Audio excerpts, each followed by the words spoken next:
morning, good evening, and welcome to this week's Fibrific Live Craft and Chat, where we craft and chat live. Housekeeping. First of all, I've had to totally change everything to do with the sound. It ran the deck. I had to have an update, and anyway, it was a bit of a mess. I think it's good. Let me know. Let me know. This is the first live stream since I've had to update it. So, sorry. Second little bit of housekeepings is this weekend is Caffeinated Crafters, and we are meeting at Cafe 63 at Beanley Marketplace at about 10:30 a.m. I think I've got the booking for. So if you want to jump in, I'm only going to be able to be there for a short amount of time this week. I'm coming in for coffee and maybe some morning tea. And I will catch those of you that can meet up there. Alrighty. Oh, thank you, Bianca. Bianca can hear me, so can Francis and Talia as well. So that is cool. Thank you so much. I've just realized something that I put aside thinking it was out of the shot is totally in the shot. Good morning, Molly. Great to see you. Also Vampire and Kelly. It's also good to see both of you guys as well. So I don't know how long I'm going to stream for today. I'm going to try to go the full 2 hours, but I've pulled something in my back and it gets a bit uncomfortable after a while. And we'll see how it goes. And yeah, we'll see how that goes. So I have got Crochet with Claire's Crochet Skirt out on the table. I've had a week or so of where I just haven't really felt the drive to crochet much. I did start a new knit project because I needed something that would I had to furiously concentrate on, and I'll show you that as well because I'm really enjoying it. It's in a bag. Sorry, I'll grab it out. I should have grabbed it out earlier. And where's my little socks? I'll show you what I'm up to with my socks while I'm crunching around in the bag, making loud noises. And I've come to a decision with my t-shirt as well. I always grab the wrong ball of yarn for that one. All right. Got all the things. I've got all the things. All right. All the projects are out. The sound isn't quite synced with the video. That is interesting. It's not much. I can't actually fix that right now. So that's annoying. I'm sorry. I'm sorry that if that's going to do anyone's head in, because it does do my head in sometimes when the lips just don't quite move. What I'll do, so it's less noticeable. Let's go straight into the hands down shot. So these are the things that we've got going so far. So let's just move all this aside. This is where I'm up to with the skirt. So the other thing is I've washed this yarn before with another project and it does drop. So I'm very much hoping I'll get a little bit of extra drop. Now I've still got that much of a ball to go. So I definitely want to at least finish out the ball.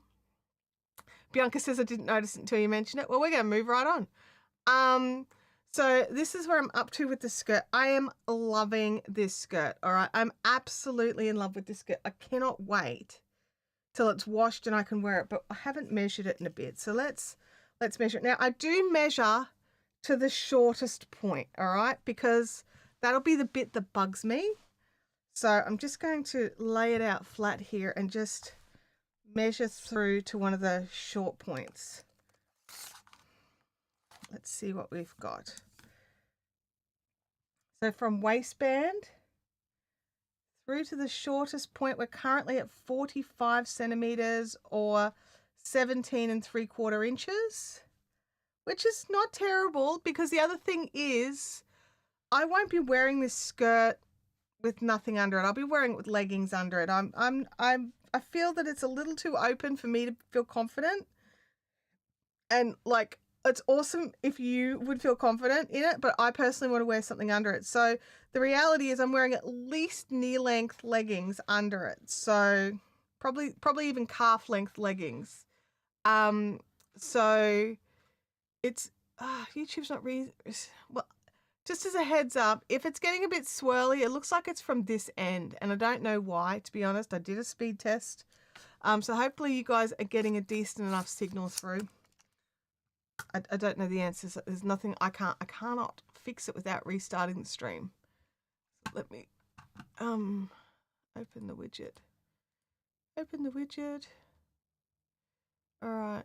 So it's saying poor stream health. So very, very, very nude colored shorts. No, I would want them to be colored. I would love a complementary color, like even the purple or the green.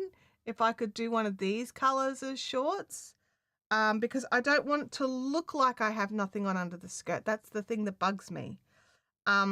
Whereas I know for other people, it's totally, totally fine. Just not my jam, not my jam. So I'm going to keep going with that. But before I do, because that's going to be the craft for today's stream, where I'm up to with the socks is here. I'm currently decreasing the gusset down.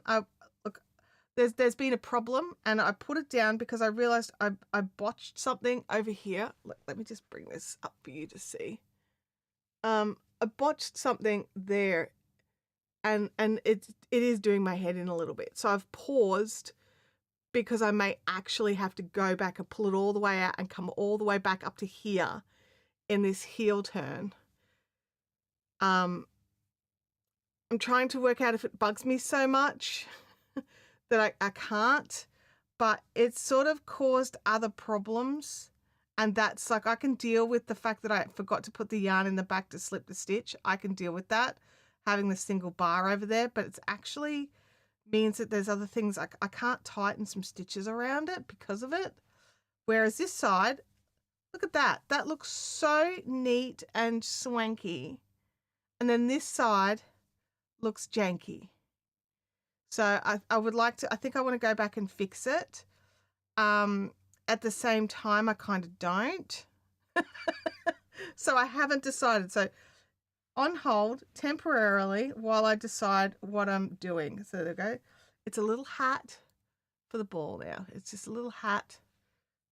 Yeah, I've got some of the snag shorts. I've got like hot pink and bright purple, and they're a little sheer. They're a little sheer. I'm not gonna lie. I personally will go with leggings. And the other thing that I'm working on, this is the brain saver. This is a headband. And so, yeah, I probably am, Bianca. I probably am. And this is my brain saver. This is it's going to be a knitted headband. So I just sort of keep going with, it's an 8-stitch repeat. But again, I made a little ubu. I actually don't think I'm going to worry too much about this one's ubu because I can just move it to be at the back of the headband. So I probably, like, I won't have to look at it all the time. Also, cables aren't my strength, so this is giving me some good cable practice.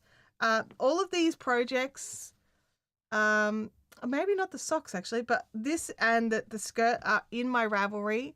So definitely enjoying it. I'm just using some of the Midlands 8-ply merino left over from the cardigan that I made. Absolutely loving it. It feels amazing. And for somebody like me, whose cables are not my strength, I'm actually really enjoying this. But what I will say, it's one of those designers that decided that rather than doing, CFBs, like cable front, like, the cable fronts and the cable backs, like, or the CB4s and the CF4s and, the normal cable language, they decided that they were going to use left and rights rather than front and backs. And so my brain I've had to like literally write down more like notes just to remind me how to front, like that, left is the front and right is the back. And, it's little things like that. And that kind of bugs me. Like when there is a standardized language, why not use the standardized language in saying that? Is it just something I don't understand about cables? It could be something I don't understand about cables. Either way, my cable does look like the picture. So, I'm pretty happy with that. It's, and so I'm working on it. I do a few rows each day on it now. I did like the first few inches in one evening, and it really got me into the zone. And now I'm able just to keep track of it and go every few days. I did decide to add my own stitch markers. The pattern doesn't recommend that. But it's not that it doesn't recommend it, it just doesn't say anything about it. But it just made it so much easier for me, because you guys know me and stitch markers. I need like a little visual reminder to like stop doing what you're doing and do something else. And so for me, I needed to add those stitch markers in. So that's super useful for me.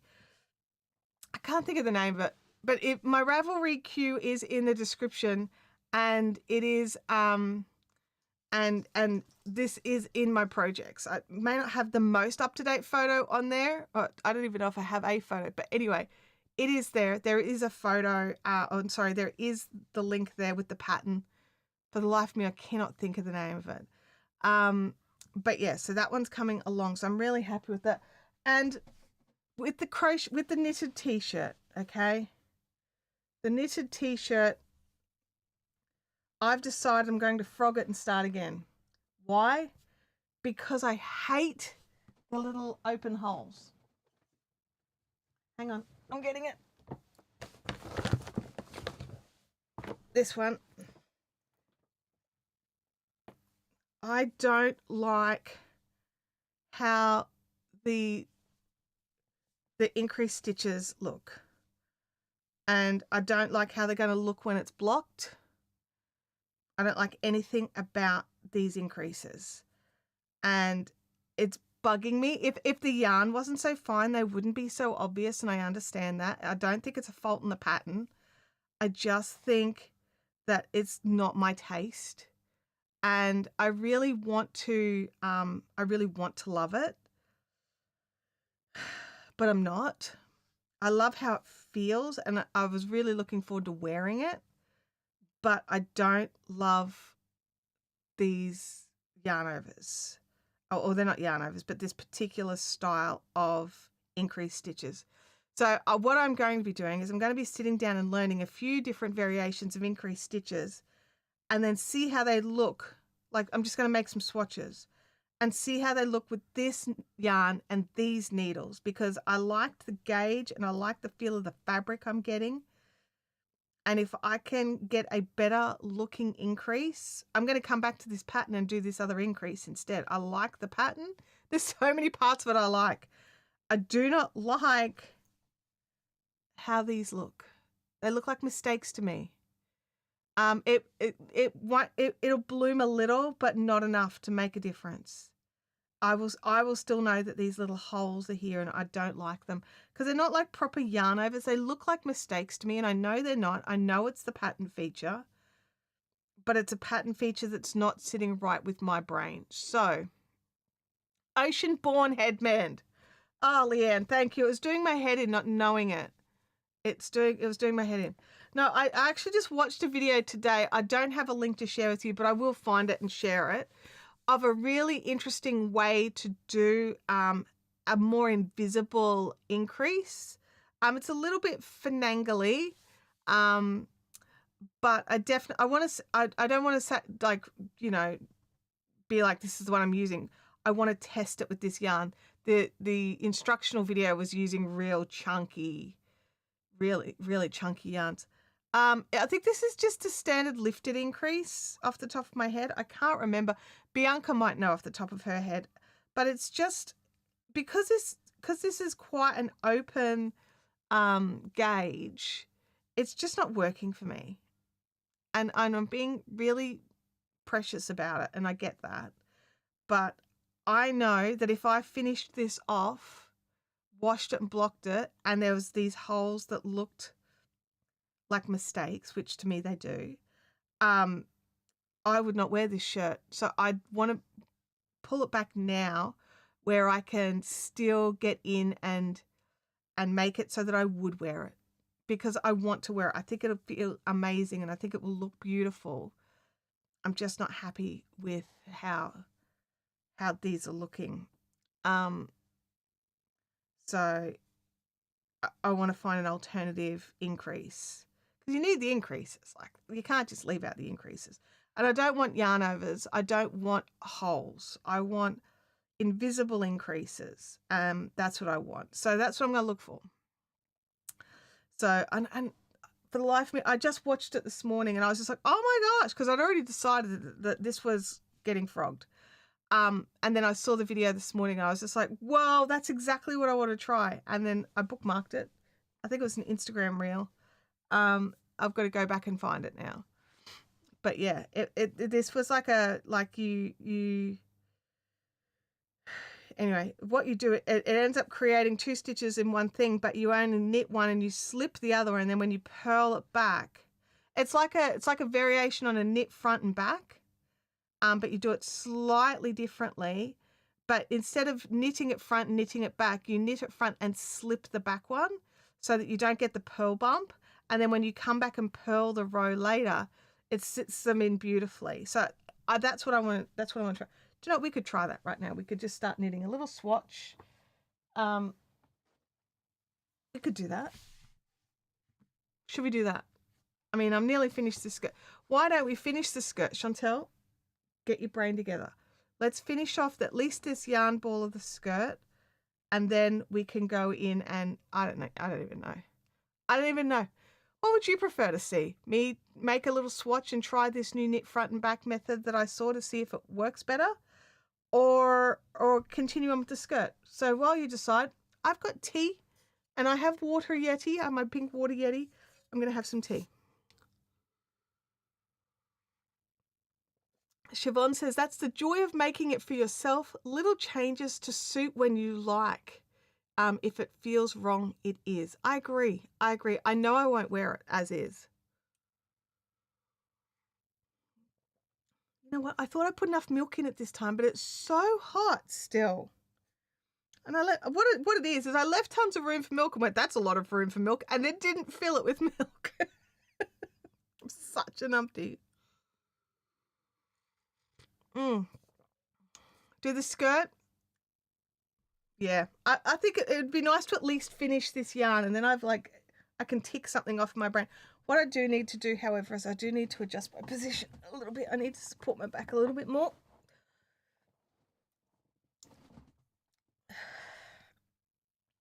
There we go. There we go. Adjust this camera angle a little bit. Oh, there we go. There we go. There we go. I don't look like I'm leaning quite so far back because I've brought it down a little. Okay. Where am I up to? Here we go. So I've only got I've got a ton more yarn. I could make this a floor length skirt. But I don't want a floor length skirt because again, I'd make it. It'd look beautiful, wouldn't wear it. So, I want to see how I go.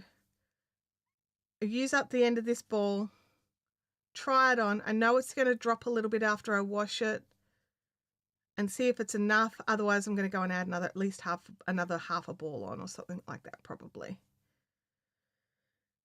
But I really think that this might be enough. I really think that because this yarn really softens and will drop once I wash it. So I'm either just hoping, or I really think it's gonna do the job. And because this is just a layer, it doesn't need to cover. It doesn't have to do the job of covering the scars on my knees or anything like that, because there'll be something else that's actually going to do that. So, yeah. Oh, thank you, Bianca. The pattern calls for a right lifted increase. And I originally thought I was doing them wrong, and I went back and watched videos. It's like, okay, no, I'm doing the increases correctly. They just look a lot more open in my project because I am using a finer weight yarn. So I think if you were using the yarn that the pattern specified, it's probably totally fine. But for me, it's just that little bit too open that it is bugging me. Hey, Beck Nick, the skirt is looking amazing in that color. Thank you so much. I'm loving it. I'm absolutely loving it. Yeah. Move that mouse. We can look at the yarn. We can have the pretty things on the side. There we go. Oh, I don't want to lose that cable needle. There you go. don't really need a cable needle for a 4-stitch cable, but I just find that, you know, I don't accidentally drop the stitches if I use a cable needle. I could probably get away with a stitch marker or something instead.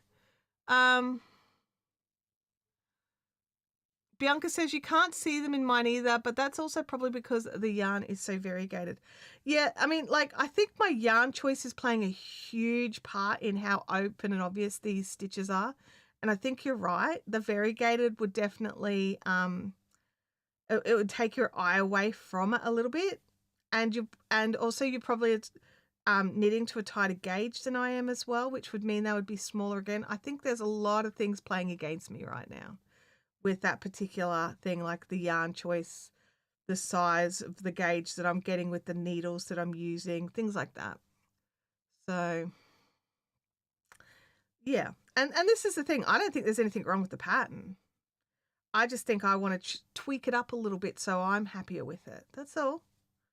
I think if you sat down and made the prism card pattern straight up as is, it makes a beautiful top, which is why I wanted to make it. But I've just realized that with my plain color or my single color light fabric that's already a little bit open, adding in extra open stitches, it's just that little bit step too far. It's a step too far for me. That's all.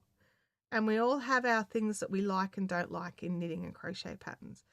Like, I really don't like it when people decide to invent their own crochet language because they want people to assume that they've invented the stitch. And you're just like, dude, I know you probably sat down and nutted it all out and worked it all out for yourself, because that totally happens. I've done that. I sat down, I designed what I thought was this gorgeous hat. I'd never seen anything like it before. Only to realize as I was getting ready to publish the pattern that other people had done it, and it was just like, you know what, I'm not gonna try and add it. And it's believe it or not, it was a cable hat pattern, but it was a really soft, like nearly like fabric bulk twists. I'll see if I can find a photo of it. I've probably still got the hat somewhere. Oh no, I gifted the hat. I remember that now.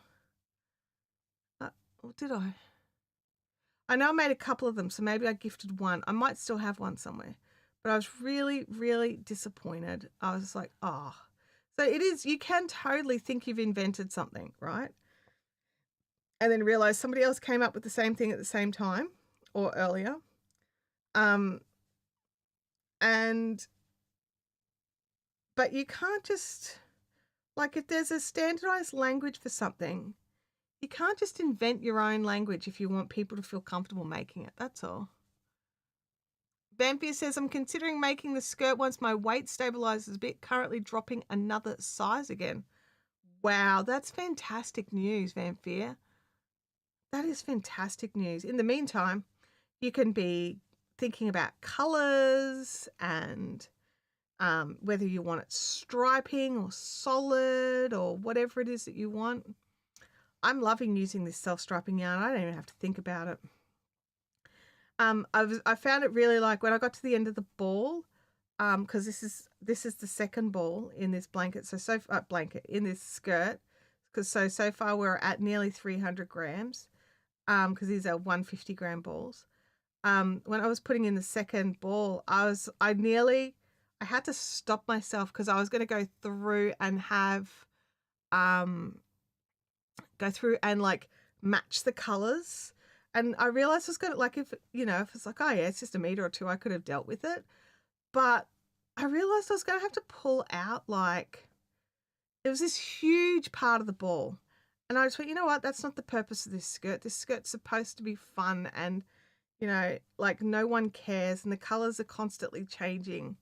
And so all I did was make sure that I was working in the ball so that the colors changed in the same direction, and like whether the inside or the outside of the ball. And then I decided not to be precious about, where the ball starts. Oh no, I was on purple and now I'm in green. I just did it. I was just like, nah, I'm doing it, because I realized that my start of the rows look like that anyway, because, you get all the way around, and you got to join on to the next color. I'm just looking I don't have one nearby. Hang on a second. Where is the join? Join row, where are you? Oh, you must be in this half then. I must be closer. Oh, there it is. So when I come up to here, I'm going to be in purple. So see how these join rows are already, you know, one side of it's one color and then it joins on and is another color. You know, having that somewhere else, having that over here, like here we go. That's where the join was. There. Like it's such a non-event. There we go.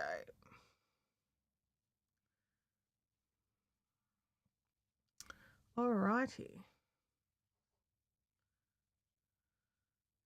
Just keep going. So, what are you all working on? What's your projects happening at the moment? You've seen all of mine that I'm currently got in my to-do bag. Oh, actually, there's one more. I didn't show you what's in my little mini bag. I mean, admittedly, I haven't done much work on it, but it gets a few rows added. It's my little hat, which I'm just loving. It feels so good, and it's just a good one, like for a bit of mindless. But I've really needed like projects that I can just sort of focus in and block out the world. So that one's that one and the skirt have not been great for that because they're pretty easy.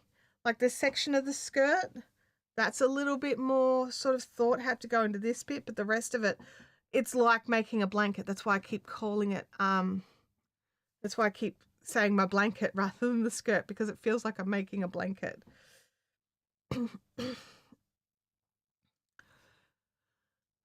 Melissa is still going on her Go-Go Dynamo. Nice. Siobhan is doing the t-shirt for Bendigo. Oh, it's the Rhineback sweater. Nice. Frances is started knitting a green jumper from her handspun. Deb is working on a huge bag in sewing. Gorgeous. Bianca is making a raglan top. Emma Langdon, great to see you in the chat, is working on the knitted blanket. Mel is working on her trawler shawl by Andrea Mowry. And Bianca is also on the border of her crochet shawl. That's awesome, you guys. You're cranking out the projects. Oh, looks like the stream sorted itself out. I don't know what was going on there. Viewer activity. There we go. That's the one I want.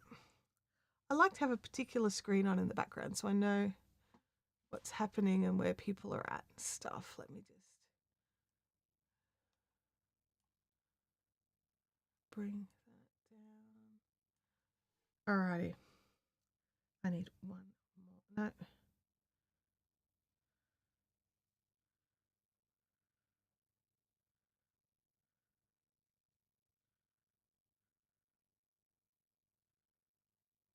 I've just realized, have I been decreasing?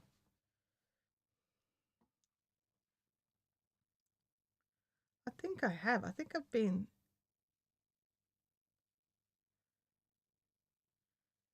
Wow. Let me just check to see if it's going to trash anything.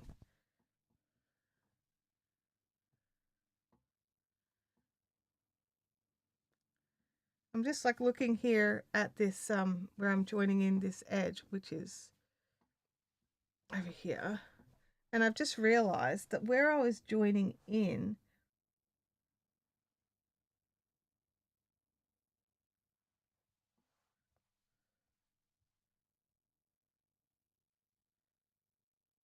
so let me count here. 1, 2, 3.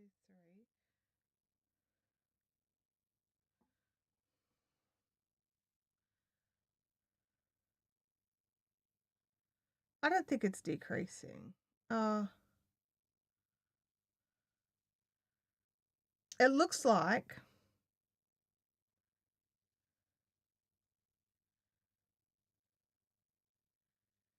Looks like I only stuffed it up on the row previous. I thought it was like a whole row of things, but it looks like I've only botched it on the row previous. So we're going to pull it all out and fix it up, right?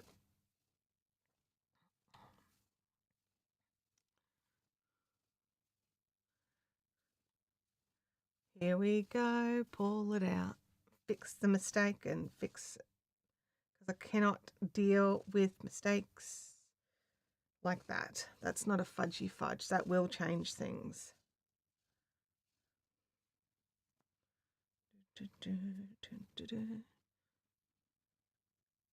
Okay, don't do that with your arm. I've hurt the... No idea how, right? Well, I did. I picked up a vase. And at the same moment I picked up a vase, I apparently twisted at the same time. And the back of my ribs went, oh, we don't like that. Try again. And so I've had to, like, it's been painful. Let's just go with it's been painful. All right, so that goes in here. No. Done the stitches there. I need to do the 2 stitches in here. 1 and 2. And then join on there. Okay.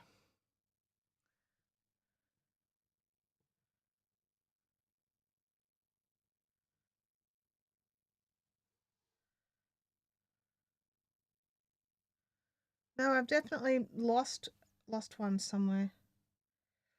This, hang on. I'm just seeing how far back I need, like there's definitely only 2 stitches between the clusters there. And there should be 3. Everywhere else has got cluster, 1, 2, 3, cluster. But here I've got cluster, 1. Yeah, that's been decreasing a bit. Oh, how frustrating. Okay.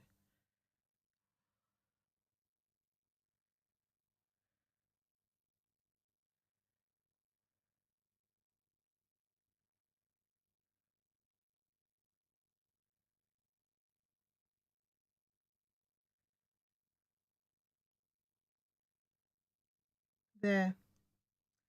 Well, it's this is the last row that's right, all the way back here.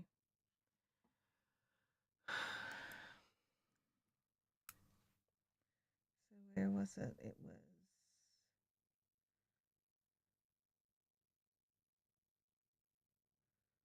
cluster 1, 2, 3. No, that's incorrect. So cluster 1, 2, 3. This row here is the last correct row. I am making a skirt. It's Crochet with Claire's skirt, and I've just realized I'm going to have to pull out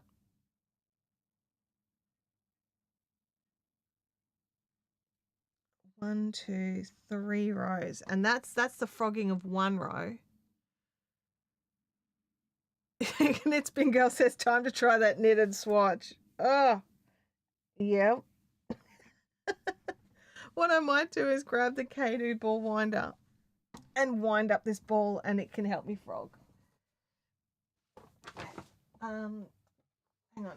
Battery pack's out the dining table. I'll be back in a second.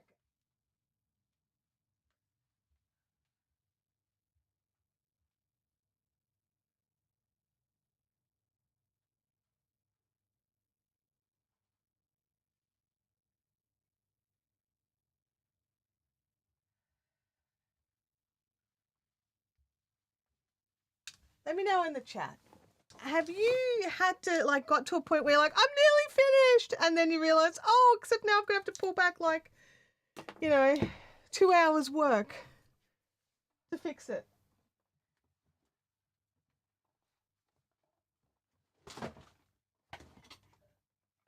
K2 ball winder to the rescue. Well, I mean, not quite to the rescue, but It's going to certainly make it easier.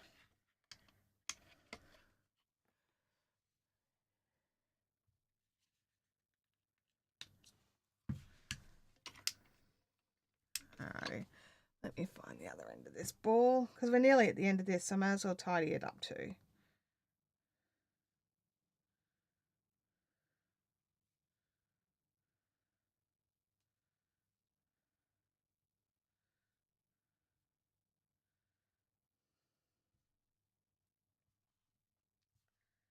Alrighty, so where is the end of the ball? There it is, there it is.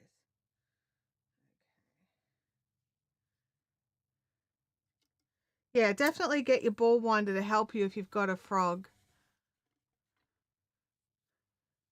Oh, absolutely. It's definitely better than weeks worth of work that you have to redo. I agree.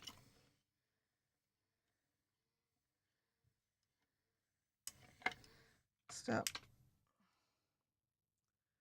I knew it was going to snag up. I just didn't expect it to happen like in the first 2 seconds.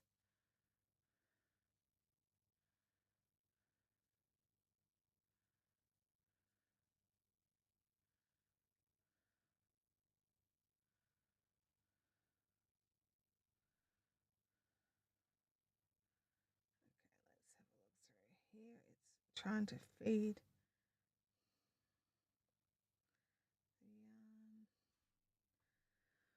All right, let's detangle first. I should have done that straight up. All right, let's detangle first.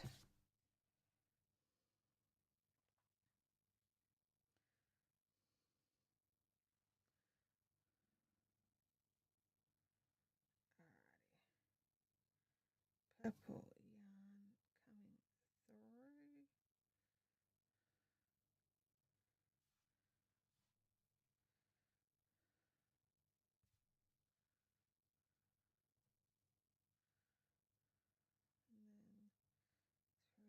through.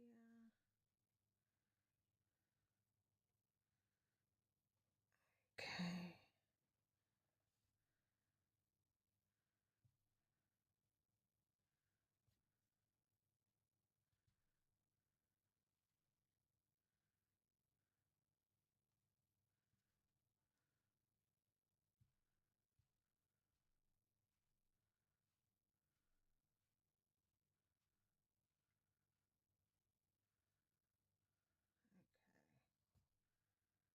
All right. I think I'm detangled.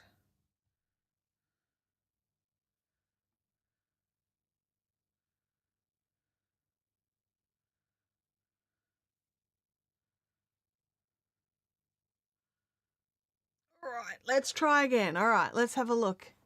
Still demoralizing. Yes, it is. I'm trying very hard not to be demoralized and not to let it off derail me because it's, I could probably fudge it, like go back just 1 or 2 rows and just lose one, but that's a cluster for every row in one section that'll be missing, and it just, I'll know it's there and it won't sit right. So if I can just pull back a couple of rows, fix that up, and you know, well, it'll be good. Everything will be fine.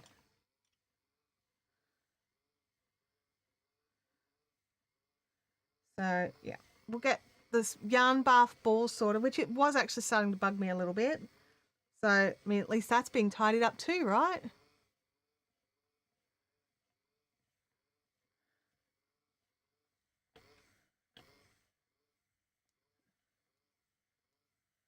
Oh, caught up again in the working yarn.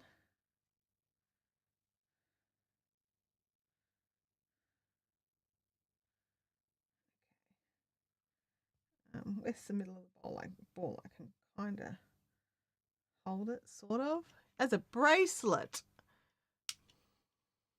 Might as well fix it properly. Yes. You guys know me.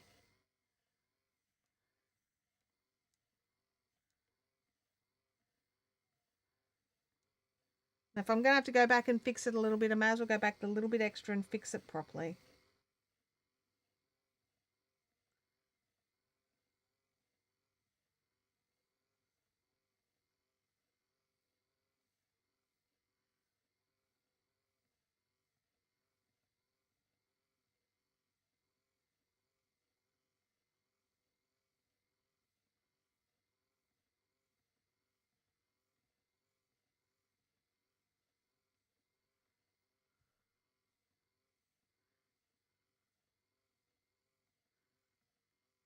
And once we get it up to the ball, or at least off my wrist, it'll be a bit more interesting for you to watch as well.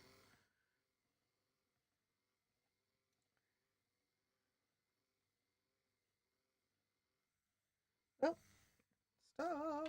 Why are you tangled?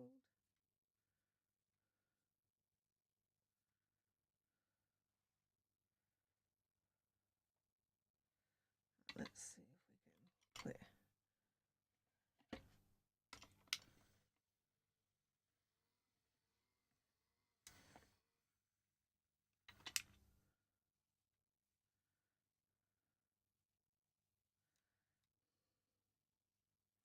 Yarn bath is so not my favourite thing.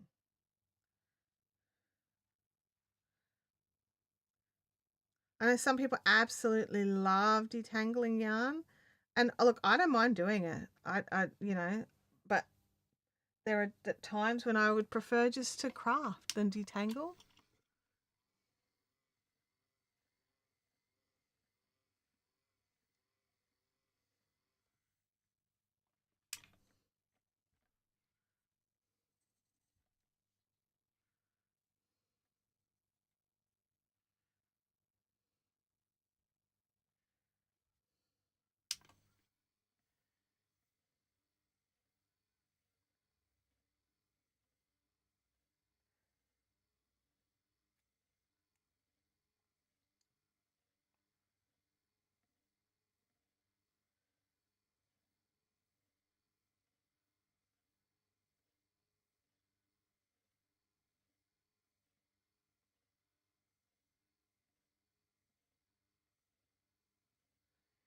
Alrighty, we are off the wrist.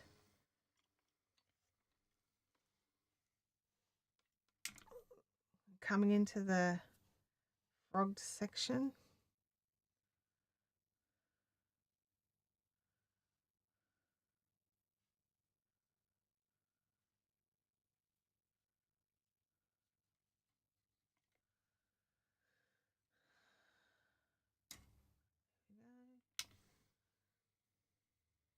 It's a bit of a floofy yarn, so sometimes it gets caught on its own self. All right. We are working through the bit we frogged before.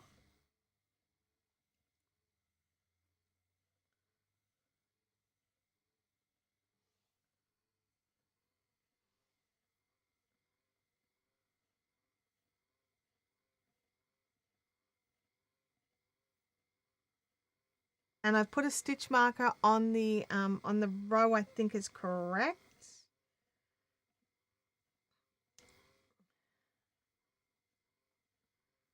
So much for thinking I was nearly done, right? Oh, that's so disappointing. It's so disappointing. But sometimes you do just have to start again. Well, not start again. We're not starting again. But sometimes you've got to go back and fix the mistake. You can't just frog it. You can't just not frog it. You can't just forget it and move on. Sometimes the mistake has to be fixed. You can't just, fudge it. Fudge it was the word, not frog it. Frogging is what we have to do. Sometimes fudging it works. In this instance, no. I'd already lost a third of the stitches, because it was only 3 stitches in 3 clusters, and I'd already lost 2 clusters, so I was down to the last cluster. Oh, we're into the crochet.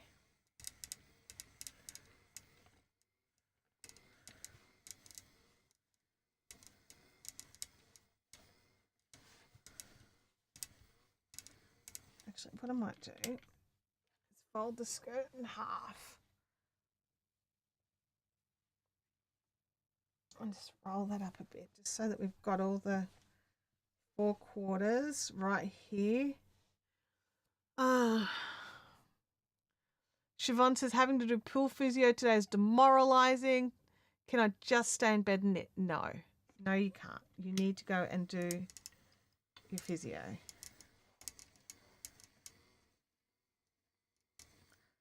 Just like I don't want to frog this, but I am.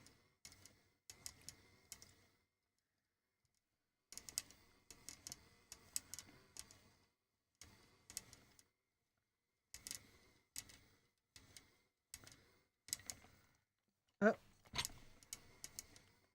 Like I said, it gets a bit fluffy and a bit stuck.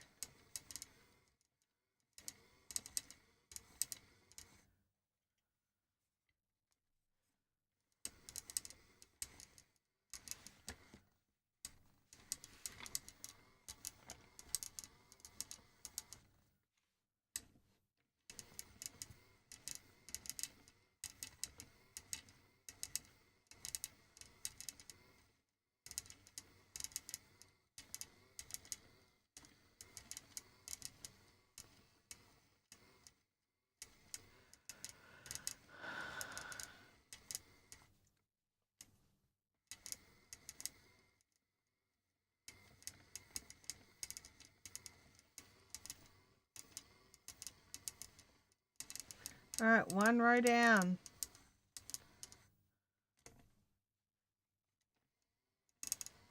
That was our one row marker.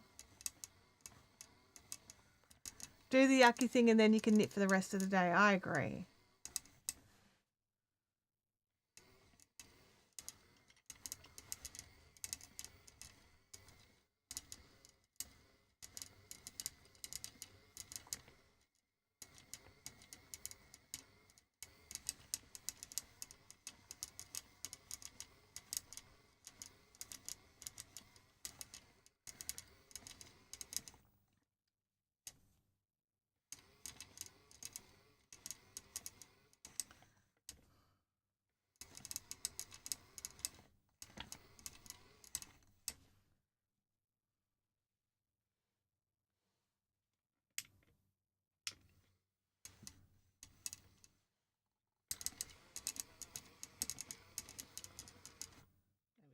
Too fast.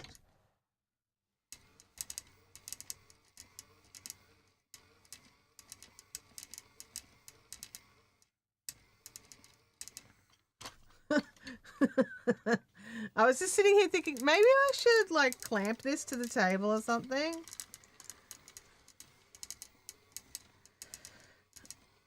Okay, we're coming up to the second row completed pulling out.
Alrighty, third row out.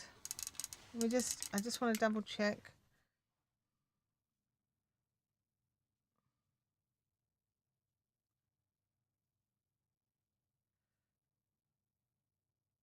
I don't think I have to go any further back. I think that was it. Let me just double check. So that's 1, 2, 3. It is. Okay, I'm done. We pulled back as far as we need to. Oh, hello. Took off the whole spindle. Good job, mate. Did you just screw on? I really hope you just screw on. we go. Okay. Now I'll double check it. I'll just move all this out of the way first. Can we do a spindle spinning stream again? Yeah, we haven't done one for a while, have we?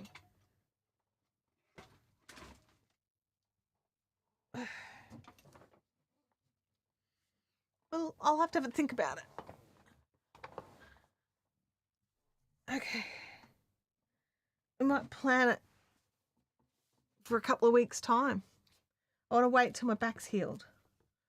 Just because it's very hands-on.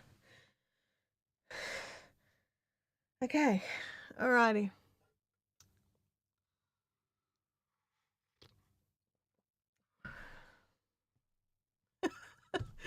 I felt like I was so close to being finished, but I mean, I did see where it was really up to once it was bald. Now, let me just double check here.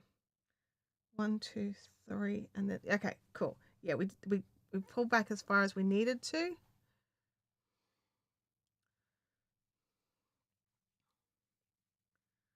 Get that in the middle of the ball so it's not getting in the way, because we are working from the outside now.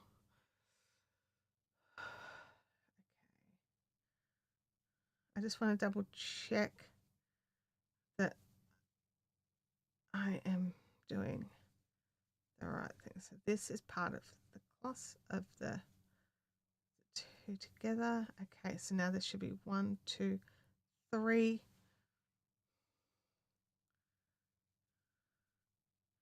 1, 2, 3 stitches. 1, 2, 3 stitches.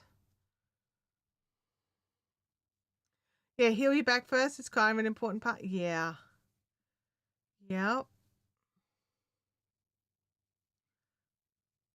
Okay, so that's 1, 2, and 3, and then into there to do our joining cluster. And you know, if I hadn't been talking to you about how these two colors are totally different when I join, I probably wouldn't have noticed it until it was like too late, and had to, like, probably while I was blocking it thinking, what is wrong with this? So I'm glad that we got it sorted. Okay, slip into there.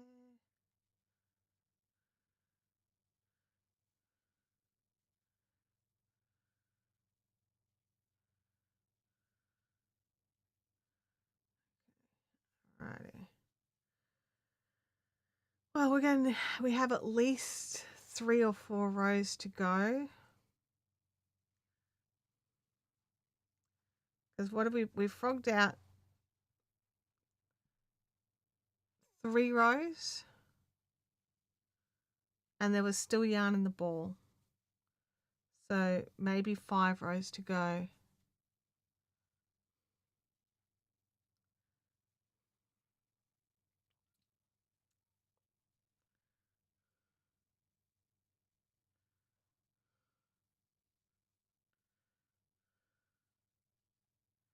I haven't actually spindle spun in some time either, so I probably need to sit down and do a bit of spindling just to get my hand back in as well.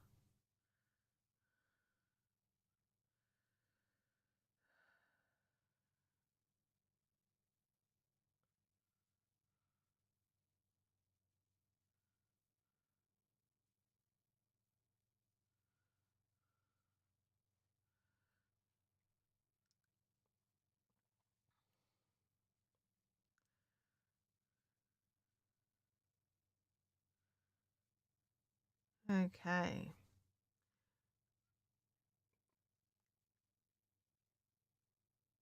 Talia, we went through in the chat a little bit earlier when everyone was working, but you've got your anthology blanket out. That is awesome. All right, now that I've done this, I need to get back into the position that I was in, that was supporting everything. There we go. Otherwise, it gets a bit tricky to breathe. because it just happens to be pulling right there, right on the lungs.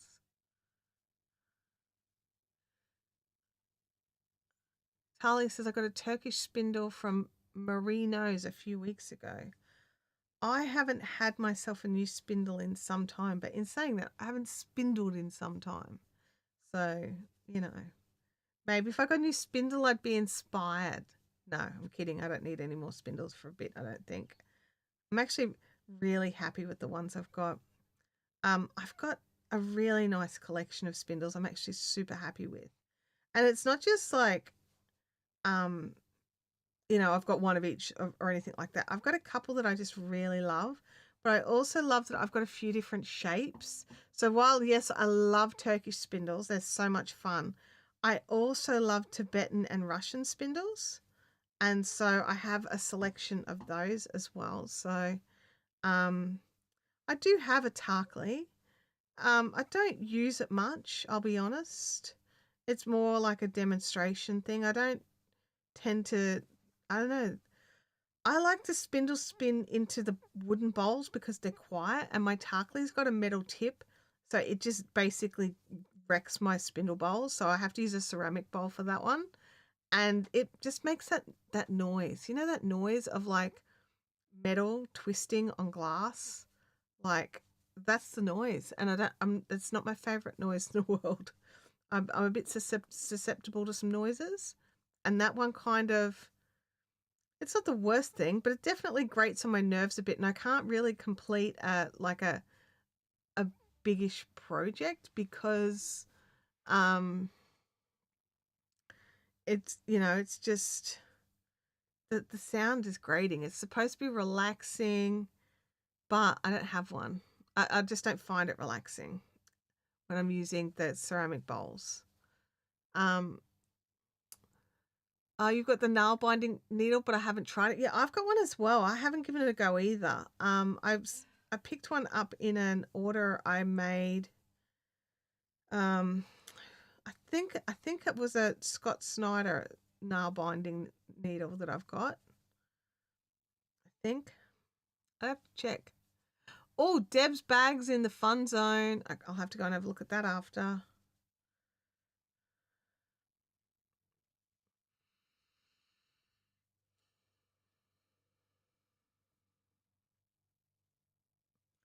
But yeah, with my back, it's like it was the day before yesterday that I did something with that. And it was just like, this is so dumb. Like, how could I was moving over to the I just needed to empty out a vase, give it a wash out, and put the, you know, trim the flowers and put them back in, right? They just needed a refresh. And I literally picked the vase up. I've got a galley kitchen, so I picked it up off one bench, turned to put it in this, to go to the sink, right? And in that motion, somehow I upset the, you know, the area around the ribs at your back. I've made them very angry at me, very, very angry. And so now I'm having to deal with that, which is so dumb. Like, I don't, you know, I didn't even do anything to deserve it, really. You know, like sometimes you think, well, you know, I overstretched, or I was carrying something too heavy, or, you know, I did something that could possibly be construed as, well, that, you know, that was why that happened. I picked up a vase of flowers and turned.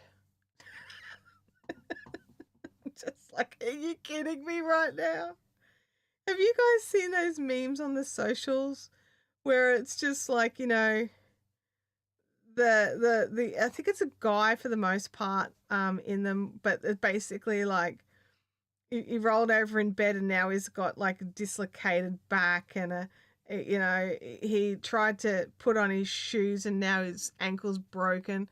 I didn't even twist funny, you know, or at least I don't think I twisted funny. It didn't register that I was doing anything out of the ordinary. It'd be exactly the same movement if I was picking a plate up off the bench and putting it in the sink. You know, it's not, I think it was just, my body is being a little bit dumb this week. It's been under a little bit of extra pressure and stress. And It's gone. Yeah, you know what? We don't like you anymore. So you can have this. Ha ha ha. Um, in my brain, my body is vindictive. I'm not sure if you've worked that out, but it's just like, oh, you plan to go and do these things. Well, here is a janky knee for the week. Have fun with that. Yeah, my back disagrees. Yeah, it does. It's like, no, actually, you did do something we didn't like. Oh, so in my brain, my back is a collective. It's not just a one thing.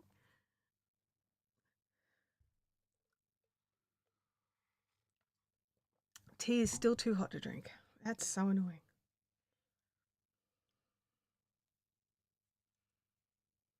Let me just take the lid off. It'll cool down faster with no lid. Shut that lid. Now, just to not knock it over onto something. I'd take the lid off, and I'm not kidding. I made this cup of tea at 10 o'clock. Can you see the steam coming off that? I don't know if you can. I can definitely see steam coming off it.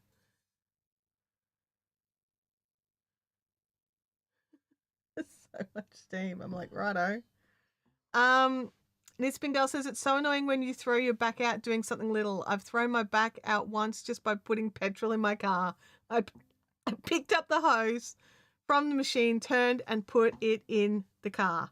Yeah, and you're just like, I did nothing I haven't done a million times before. Why this time?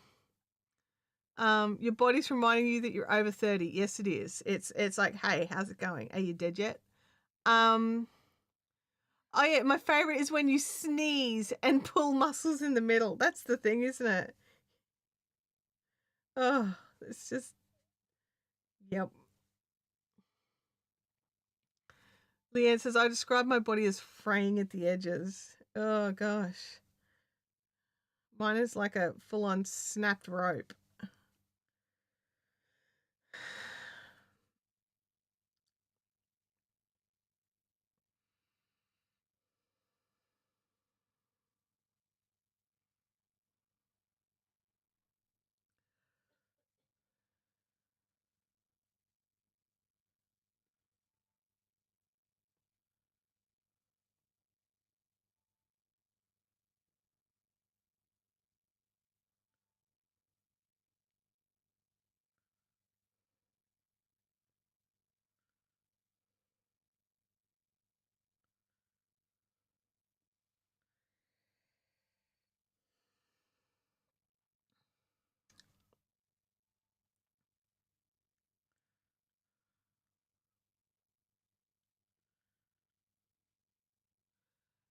I've done it getting something out of the dishwasher. Yep.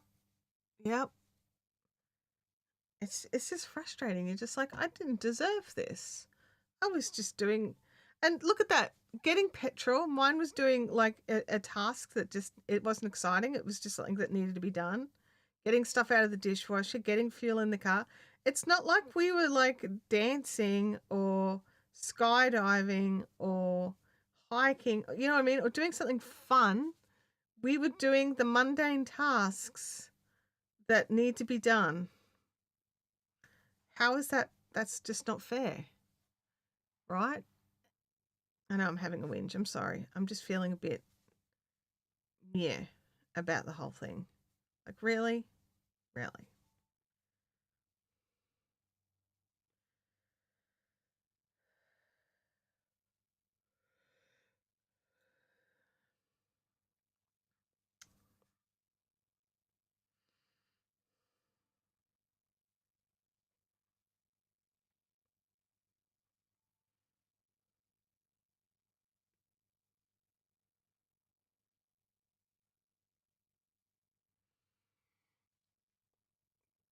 Can we change the subject, please?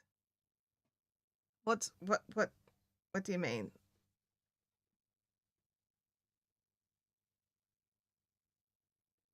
We can change the subject? Did I need to change project or just the subject?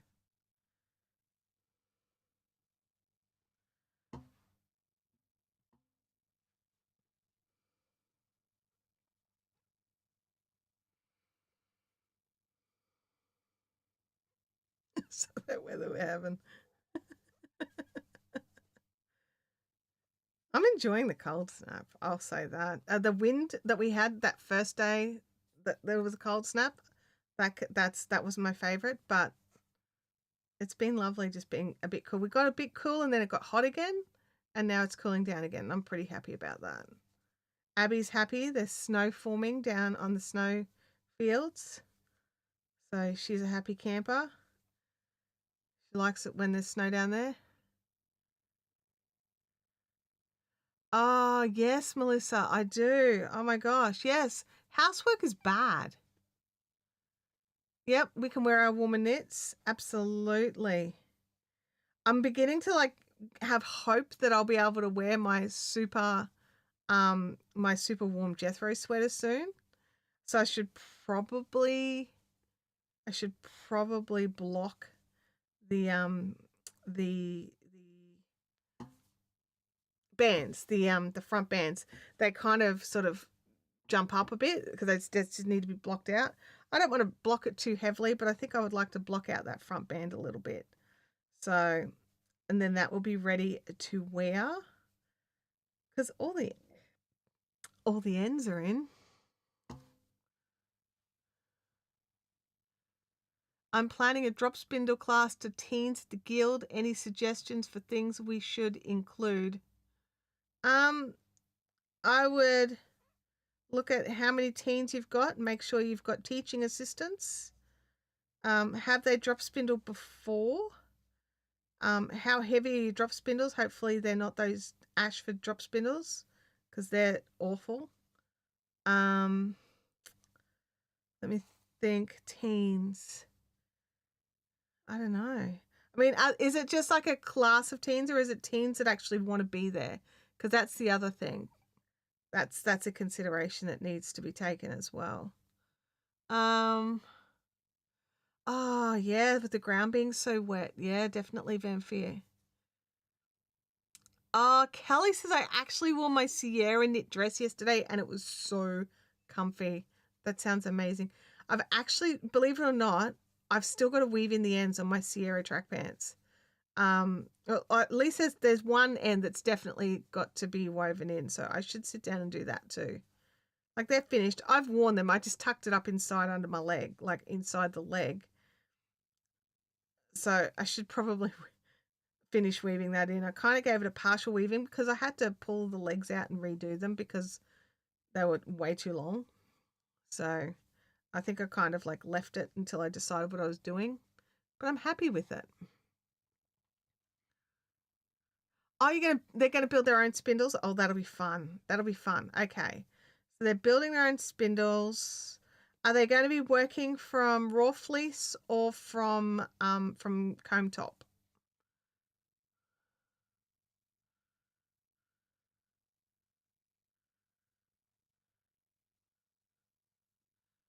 This is the never-ending yarn cake. Is that what you're working on with your project, or mine here that just it shrunk and then it got big again? Because I had to frog out like 3 rows or 4 rows or something. I don't know what it did.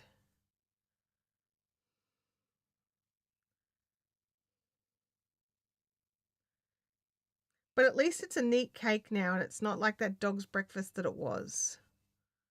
So that's something, right? Where are we at for time?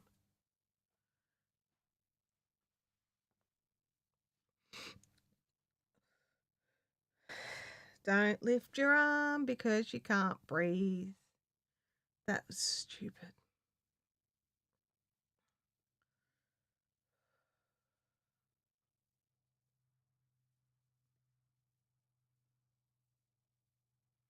It's funny that we're talking about spindle spinning again because I actually shared my spindle in my spindles beginner supported spindle video in a group today. Someone was asking, if there was any tips, and I mean, I don't know if they've left it in there. It could be classed as self promo, but I thought it was a good visual representation of some basics. So there is that supported spindle beginners video, but it's not drop spindles. I'm assisting with an experienced drop spinner teaching. So has the experienced drop spinner taught beginners in a group setting before? Because that teaching a group is always different than teaching one-on-one or even with a small group. Like teaching a large group, I taught like groups of, I think it was groups of 30, the fly on the ply for the Turkish spindle, and I was so relieved that everybody already knew how to spin before I had to teach them this technique, because it was really hard to get around that many people, um, to make sure everyone walked away with success. Um, and that's a tricky thing, especially with such hands-on crafts. You need to be able to get around and talk with each person individually, as well as the the group thing, because different people need different levels of help. Which, I mean, you're a teacher, you know this. Um, so yeah, having the smaller groups I think is better for these sorts of hands-on craft teaching. Max 10 kids, that's great with 2 teachers, I think. I think that's good. Yeah, that's a good number.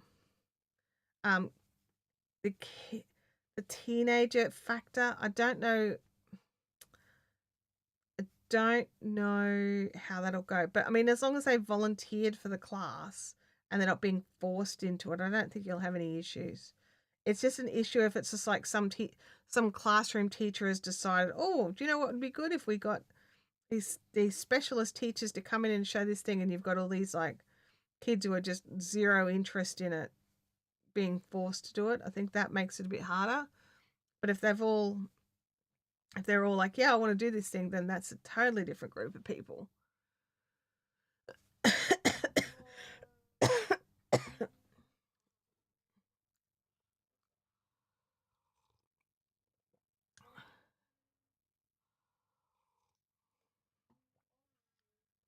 Smaller group, better outcome. Yeah, definitely. Okay.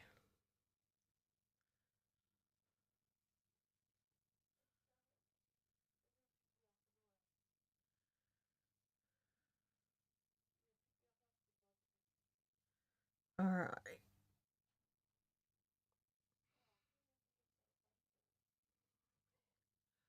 Okay.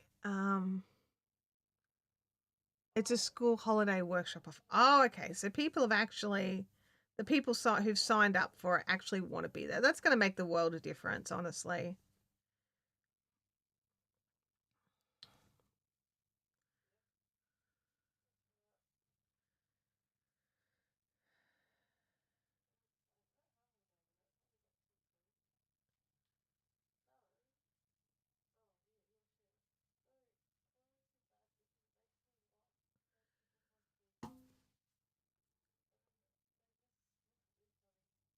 Okay. I'm thinking I might pause this and have a go with this. My brain's trying to remember how to do this increase that's apparently a bit more invisible. And I only watched the video like a couple of times. So I'm trying to sort of get it in my brain of what I need to do. And I think my hands are ready. My hands are ready.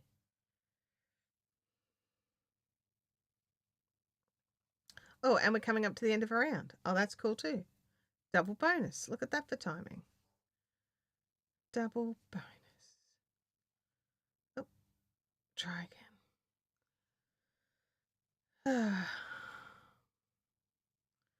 Alrighty.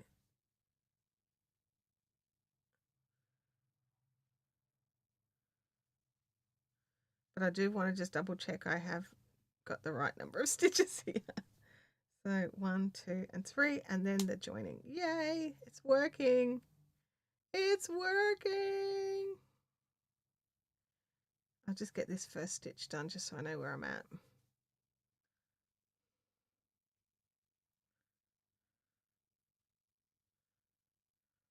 Alrighty. Pop that to the side temporarily. I've got this ball here. 4mm needles. Thereabouts.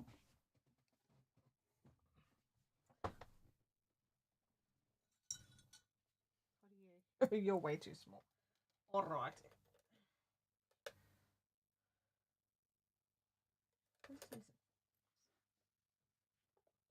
Even some DPNs would do the job, honestly. Oh, the DPNs are on the floor. Come here, little DPNs. Alright, let's see if we've got some.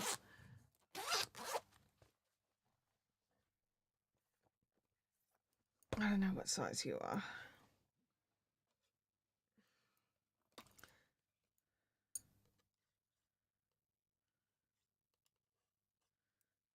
325, so it's too small.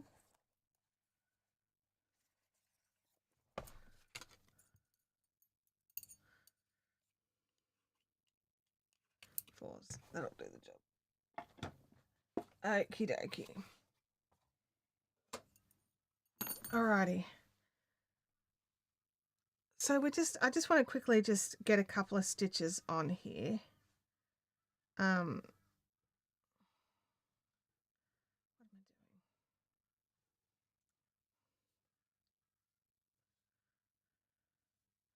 I doing? So what do you reckon? Start with like 10 because we're going to increase.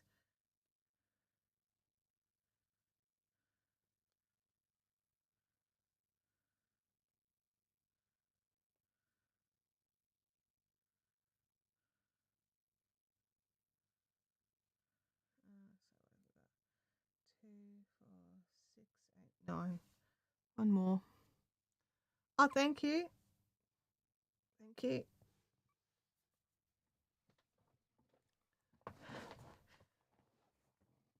Alrighty, so I'm not too worried about how long I've made this tail or anything like that because I am going to frog this back out and reclaim this yarn. So we just need to.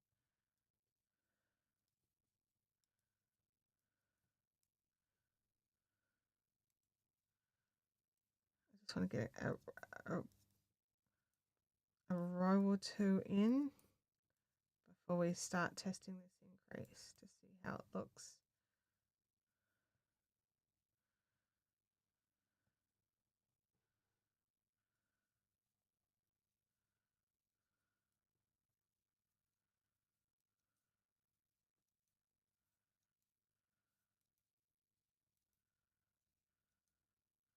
And we'll do a purl row back and then we'll start the increasing. Because it's sort of like it's like a 2-row increase, right?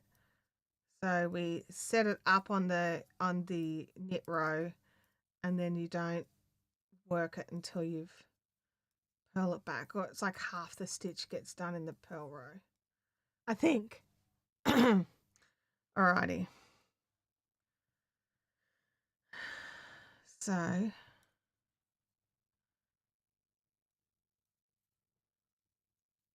knit. Okay, so then it's like we knit to the front and then we go into like knit through the back, except we lift that off, right? And then we just knit. I'll do a couple of them so that I can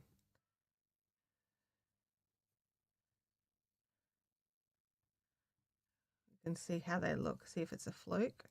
And then, so we've knit the front and then slipped the back as part of like knit front and backs, because if you knit the front and knit the back knit will end up with a purl bump, and we don't want that either. So we just go back and we just purl back this row. So it should have technically increased by 2. So let me purl it back and we can have a look. All right. I mean, it's still, I'll knit a row. We'll see if it settles down a little bit in the knit. I'm still practicing the whole making sure I slip at the beginning of each row thing, because that's new for me. And I know it's standard for so many of you. It was something I didn't know would make such a difference to my knitting, but it really does. But it's not habit yet. So if you're wondering why I'm even doing it on a swatch, it's because I'm trying to make myself do it all the time, unless a pattern specifically says not to.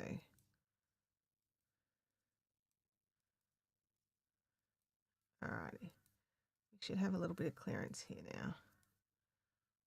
Let's have a look. I mean, it's still,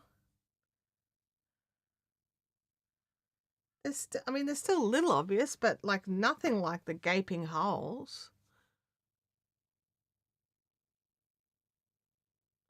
So actually, I'll move that to the middle so it's a bit more balanced, right?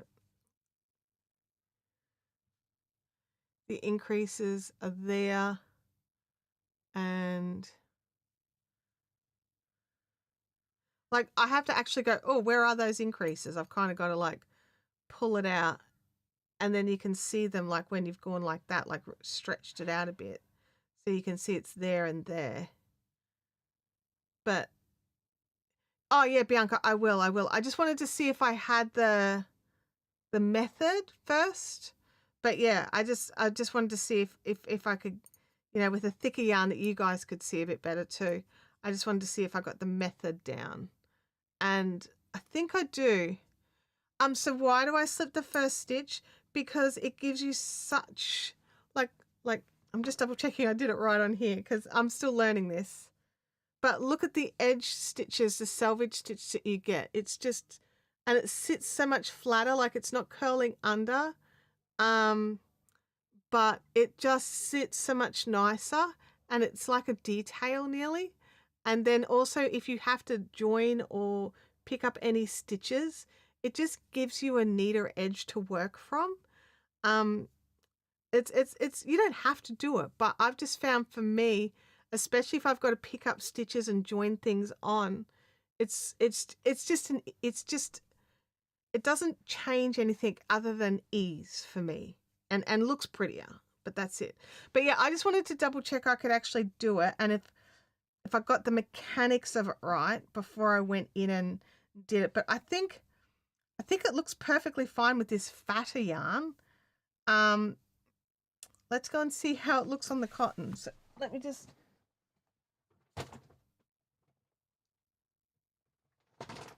bring up the project. Bring in the project. So if I'm going to frog this anyway, I can totally practice it on this. Right.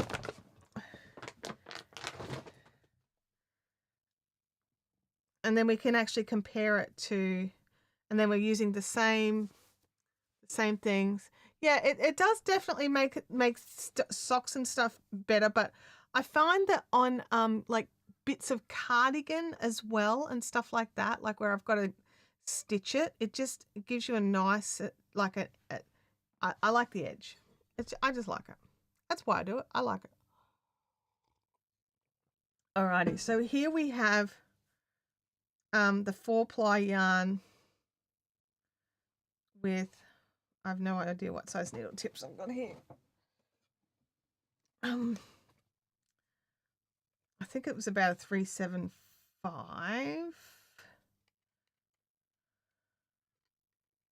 Yeah, 375s. All right. So I'm just going to chuck a stitch marker in, you know, just in case I don't end up frogging the project. I want to know where I started this particular trial.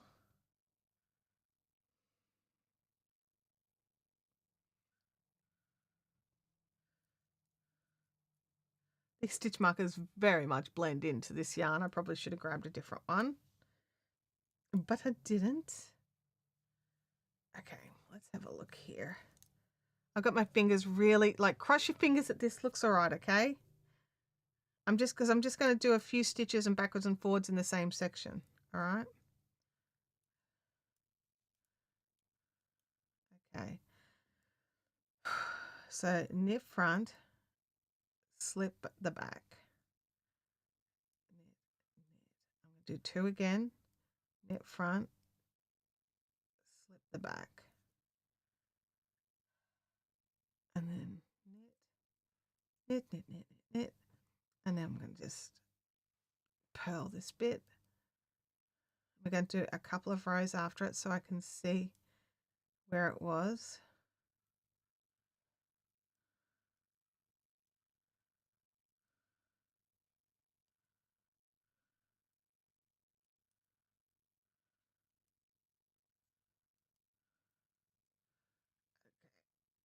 Let's have a look.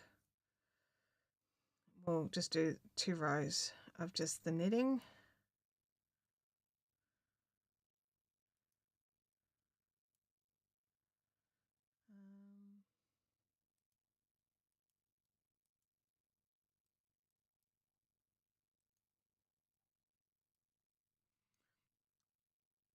I think I may have done one directly over the top of another. I think I did. I think I did it directly over the top of one of the previously done ones. And now I'm like, is that the one that I did or is that a different one? Oh, I'm such a numpty. I'm going to just knit a couple of, just make it a bit more clear. I'm going to just knit a couple of rows of stockinette and just try and get away from, I think, oh, come on, I think that maybe this is just as open.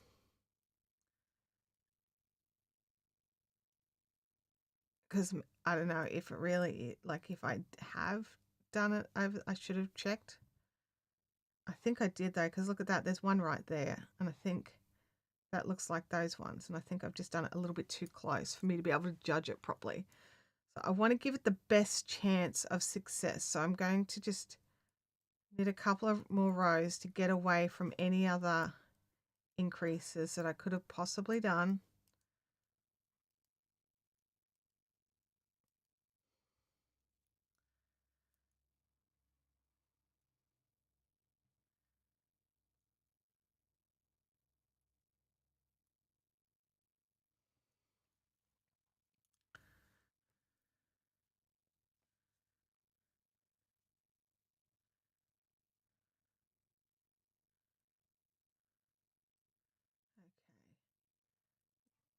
I'll have a look at it, how it looks when we get back after this row. We might do our increases on the next row and see how it looks.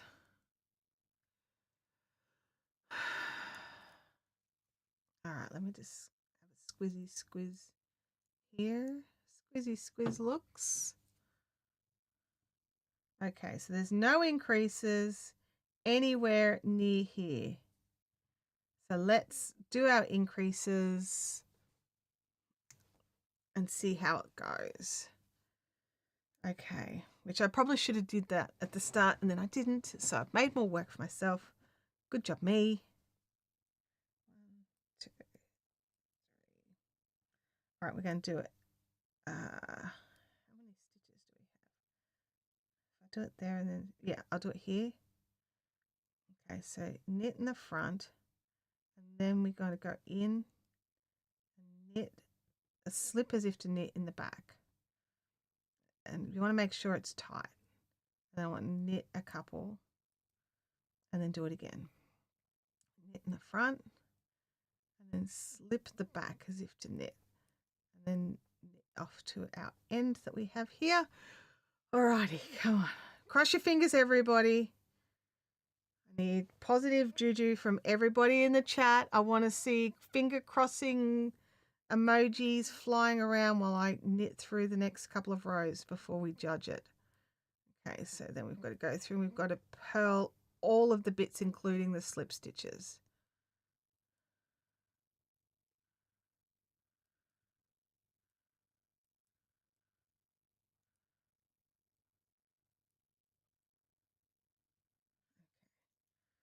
Trying not to judge it yet. I want to do another couple of rows. Trying not to look. Don't look. Don't look, Chantel. Just knit it through a couple of rows. Oops. All right, I'm going to purl this row and then we're going to see. Oh, I love all the fingers crossings. Thank you. Loving it. I don't want to be disappointed, but I have a feeling. I think it's going to come down to the fact that it's big needles and big yarn and it's already loose gauge.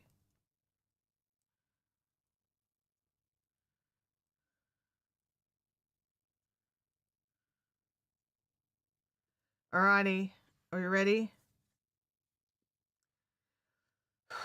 Okay, let's look here.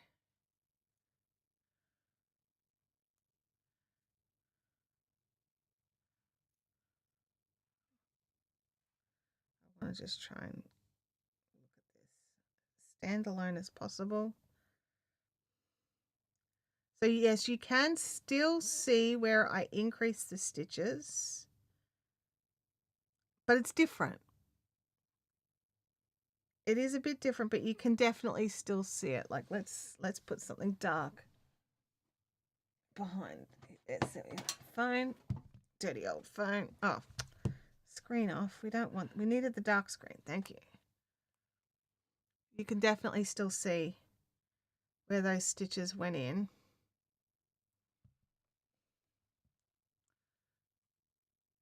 And I think it just comes down to the fact that it is just loose. It's like a swarm of bees. It is. And I think it's just because I'm using such fine yarn, big needles, loose gauge. It really just, it still stands out. I mean, it sits better. And I'm glad I double checked it and didn't just judge it off what I'd done there, because it does definitely sit better. And yeah, I don't think that's the increase I want, because it's still open.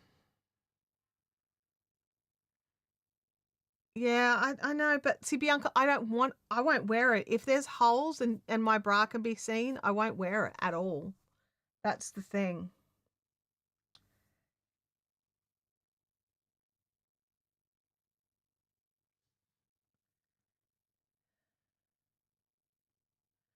Like, what was the... I really struggle with my ranunculus wearing it because of the holes. I sort of, it's nearly like I force myself to wear it. And I just don't wear it that often, which is why I really wanted to make this top. Like, I love the feel of the ranunculus, and I like all the other increases. Like, I've got it just here.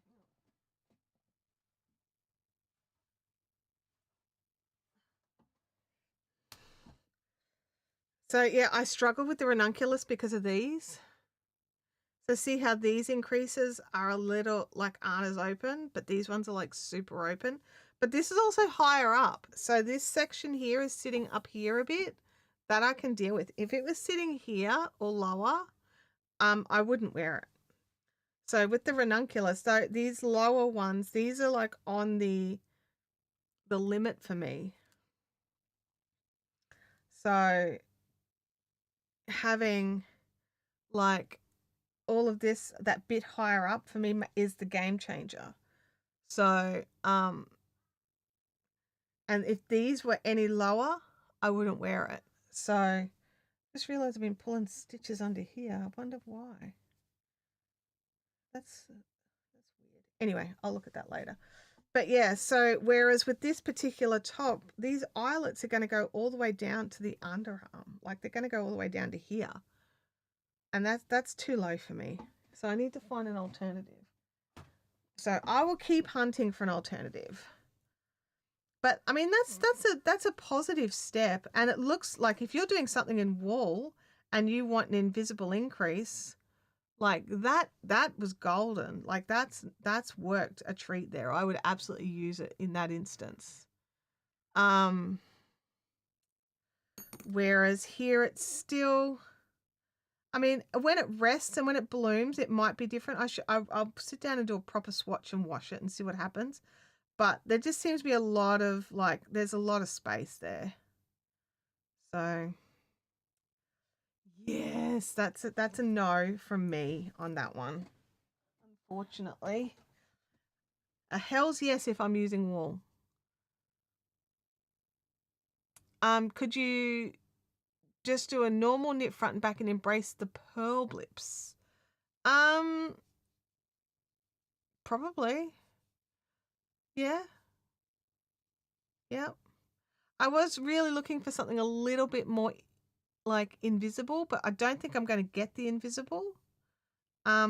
So if I can't have invisible, I'd rather textured than wholly, if that makes any sense. Like that's my like, okay, invisible, textured, wholly. That's the order of preference. When it comes to because this is a thing I want to wear as a t-shirt without layers, right? Be totally different if it was something be totally different if it was something that that I put a layer under it. I don't care, like shawls and stuff, love it. So I'm gonna grab this out. I've got some serious yarn buff going on here and it's making it so I can't pull any more yarn up, so let me just deal with that so I can have a row or two. I'm just gonna pull this back a splidgy splodge.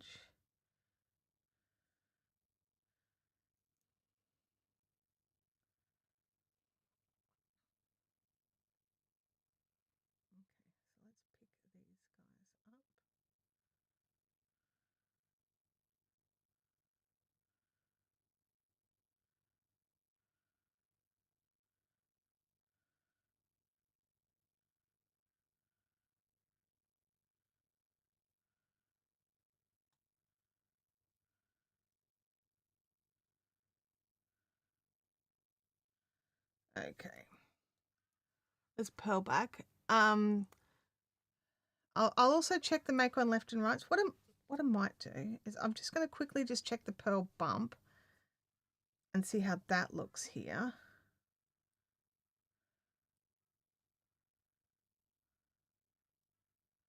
Oops, I picked these stitches up in the wrong leg, so I just got to purl these back. Fix the janky leg.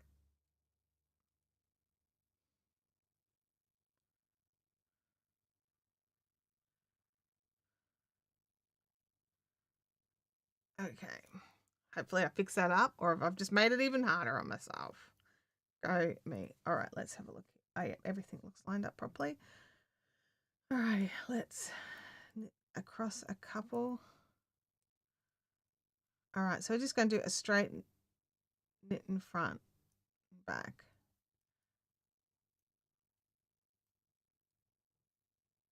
And just see if that works.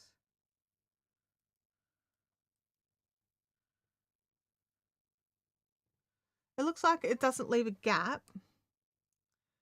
What if you purled the increase row?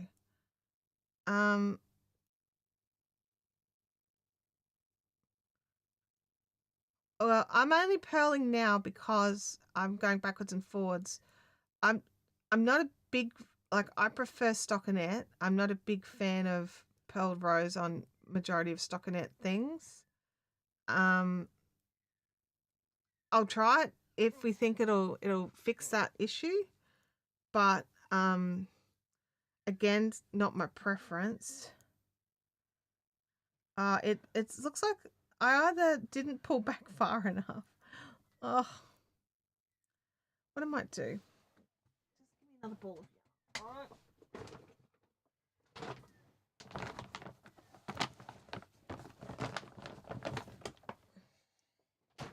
3.75 needles is what I need. I'm making life harder for myself doing it off the cardigan.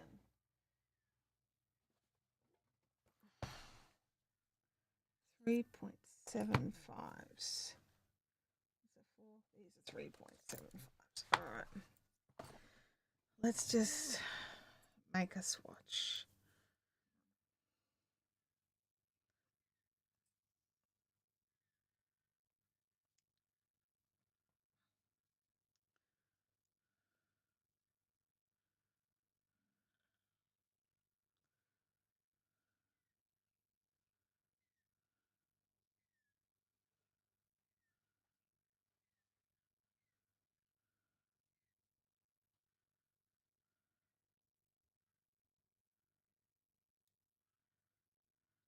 All right. We've got 10. Hi, Holly. So we've got the 3.75 mil needles. We've got the 4-ply cotton. So I'm going to purl across the first row.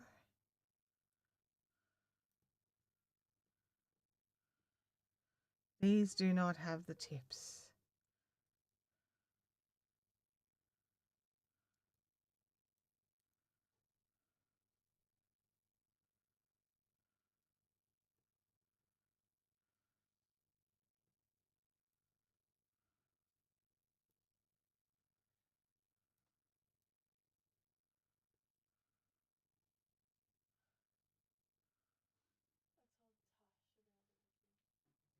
Okay. Alrighty, let's keep going. We'll do another couple of rows and then we'll throw in the first. So which increase do we want to see first? After I get a couple of rows in. So let me know in the chat. Oh no. I'm so sorry, Game Widow.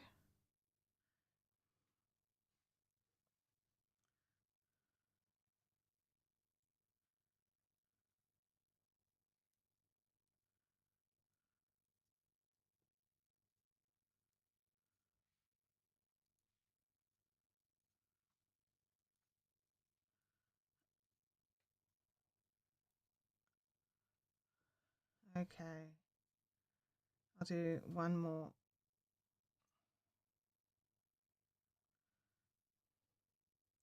And then I realized I forgot I wasn't slipping my initial stitches.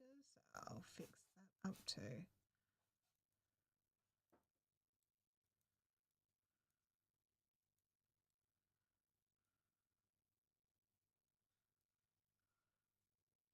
Okay, Knitbin Girl says make one right and make one left. Okay.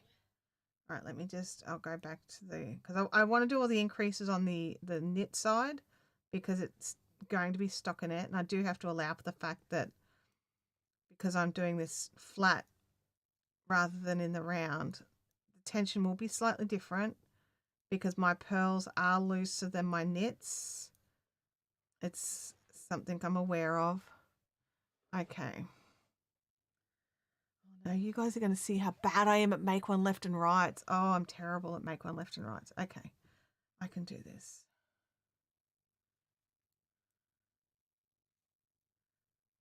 Okay.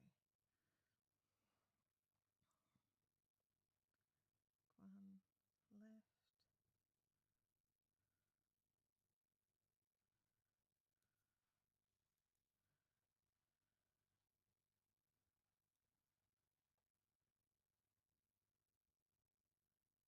Oh, did I just make one right?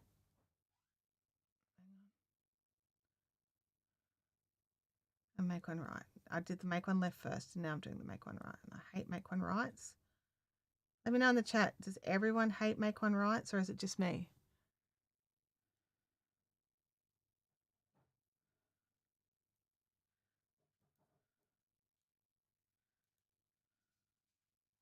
All right, so let me just do a couple of rows so we can see how it looks and see if it's.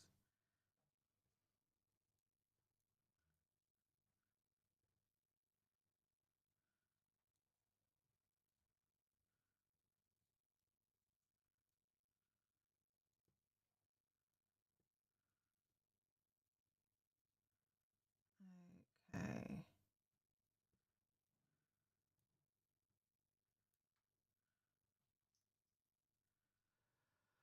I don't like them either, but they seem to be the most invisible. Yeah, I think you're right. Let me just knit across this. So I've got an extra row between the increases and the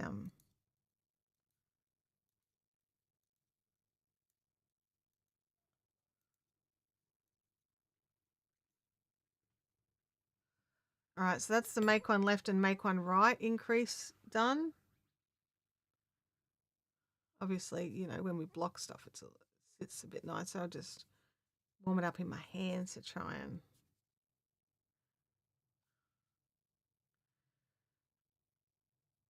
So that's the make one left and make one right increase. It is the most invisible. But my question is for the regular knitters out there, in the instance where I'm just replacing a lifted knitted stitch, which one do I use? Make one rights or make one lefts? Because they are pretty invisible. Like I'm like pulling it and I can't really see it.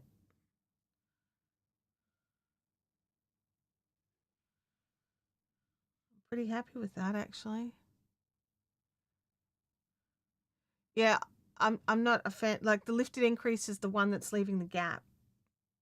That's what I'm doing in the t-shirt right now is a lifted increase, and yeah, I'm not happy with it. But this, oh, you think make one left is normal? Okay, cool. Because I knew there'd have to be a standard, right? If you're just doing like if you're doing something that needs like the you know, like a dart or something, you've got to make sure you're using the right direction or it's wrong. But if I'm just using one every so often to create an increased number of stitches rather than a different stitch.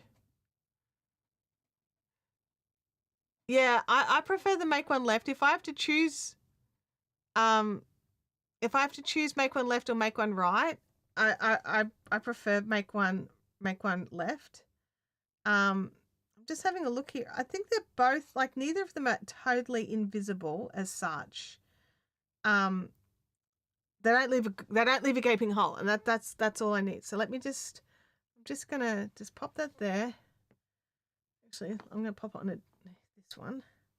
Pop it here. Tack out the corner.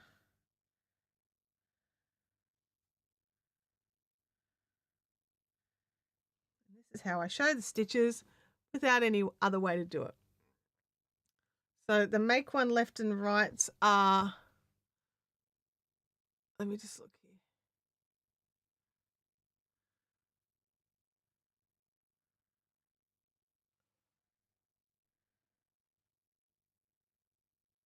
They're there, okay. So they're in this row here. So they're there and there.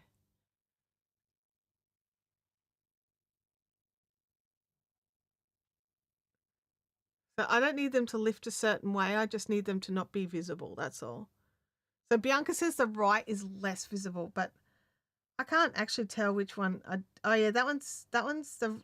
Oh no, I like my left better.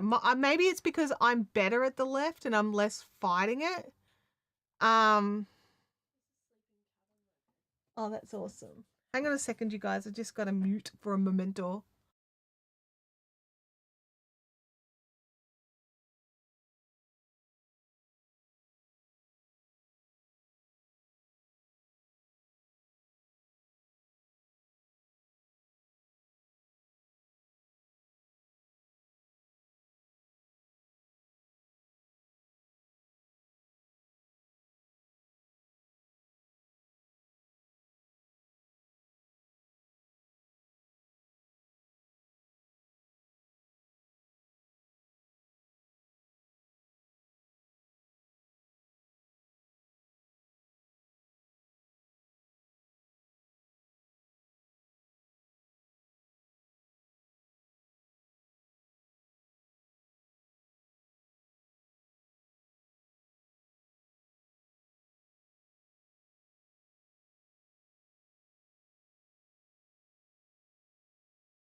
Abby's getting ready to go out. I unmuted. Yes, unmuting happened. Excellent. So yeah, so I think that's going to be the way to go, because I think my make one left was nicer than the make one right, and I think that comes down to the fact that I feel so unco doing the make one rights. So I think I'm going to do that. I feel very positive about that. I'm like, I have a decision. I've made a decision. Move you over there. Let's go back to this for the last little bit of the stream.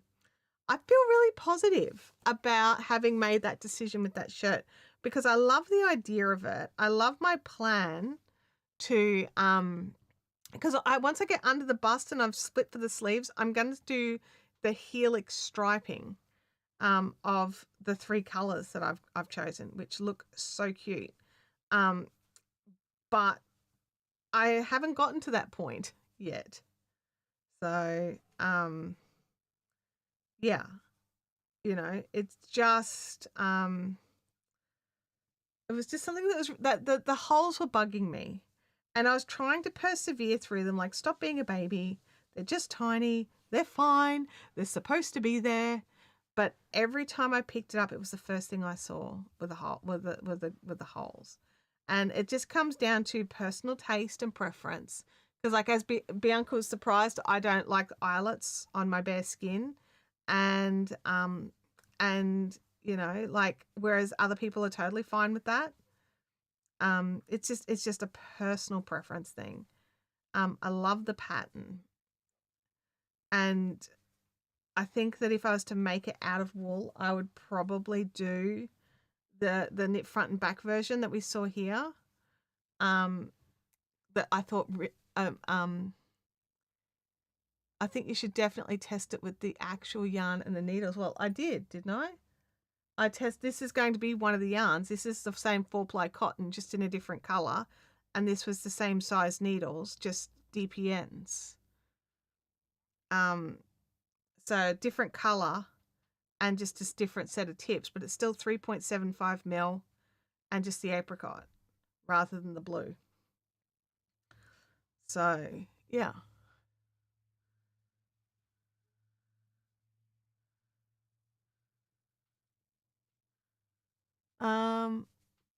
That's all right.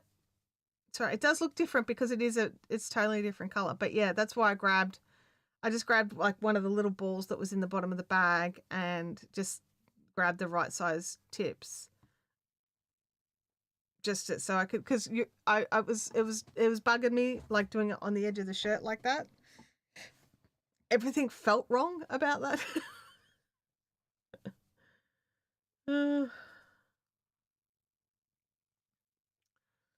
So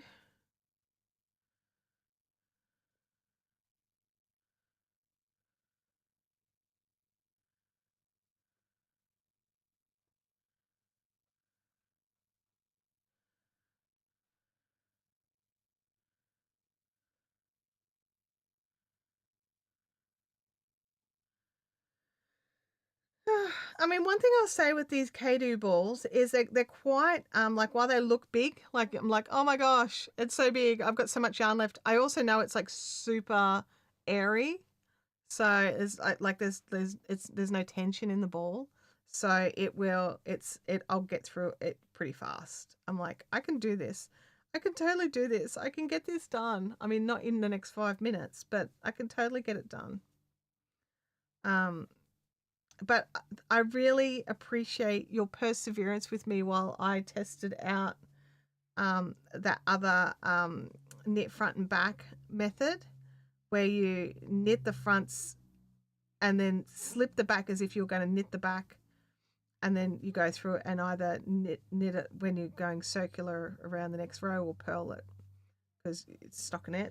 But in that thicker wool, that looked amazing. And that was why I was dubious about it as well, was because like the tutorial was done in like super chunky, like roving yarn. And like, I get that it was so that it was big and you could see it, but sometimes we need to test these stitches in the finer yarns that we're actually going to use them in, because like, as you saw, it didn't really work with the 4-ply and the oversized, because of the gauge that I want to get, you know, so my t-shirt fits. Because, you know, at the end of the day, I want to wear it, I want to make it, I want to wear it. So I wonder if it's just a wool. I wonder if I grabbed a thicker cotton, like if I was making something like out of an 8-ply cotton with a 4mm needle, if it would be more invisible, because I love the idea of it. I think it's so cool. I love good invisible decreases, and it's like, they are like, as it's sitting there, stop that. as it's sitting there, it's as the yarn is like relaxing, it's becoming less and less visible. Like, I know where I did it and I've still got to think about it. So as the yarn's relaxing after I knitted it,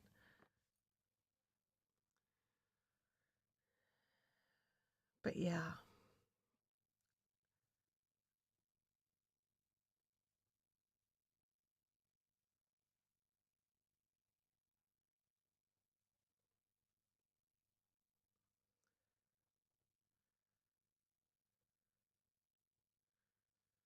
Okay. I'm powering. I'm powering along. I'm trying to like at least get to the end of the row, which is, I don't know why I think I can do it, because like it's a lot of stitches. It's a lot of stitches. Because I wanted to pull it on and show how it looked at least over the edge of my pants. Like, I'm just wearing linen pants today. They're dark pants, but they're a bit looser than what I would probably wear under it. Like, I would wear leggings under it rather than, pants. But I want to do that. So I want to get to the end of a row if I can, to get it as much length as possible so we can get an idea of how much longer I need to go.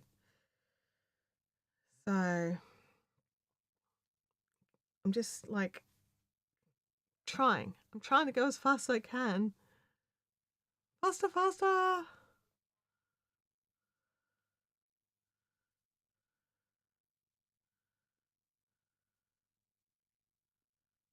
And I think maybe like I'm being ridiculous. I should just try it on. Let's just try it on. So let me just make some space here. So what I'm going to do is I'm going to step off camera for a second and just, see how I go. Bending. Bending. And then we'll see which camera angle we can have for it.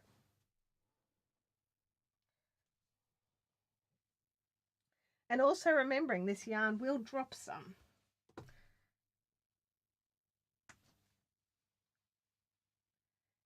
I'm already thinking it's still too short. But I do know it will drop. I just don't know exactly by how much. Actually, yeah, it's still a bit short at the, get it up sitting where I want it. Put my little bows on. Okay. Let me see what I can do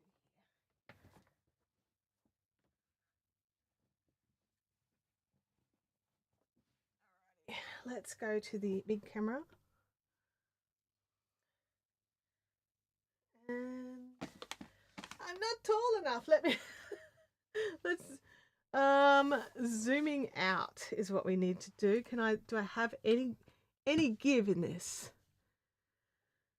Let's see what we've got here. Bye, honey. All right. All right, let's see. I need taller. I need to be taller. So you can see where it's at. It's sitting. The tips touch my knee for sure, and it will drop a little more. So the gaps are just above my knee, like barely, like as in barely. It'll definitely be knee length. Yeah, careful of my back. I'm trying to lean this way rather than the other way. It's definitely knee length already, which is cool. I definitely like that. I mean, I'll wear it more like this. I won't tuck my top in, but I was just showing the, how it's sitting at the waist.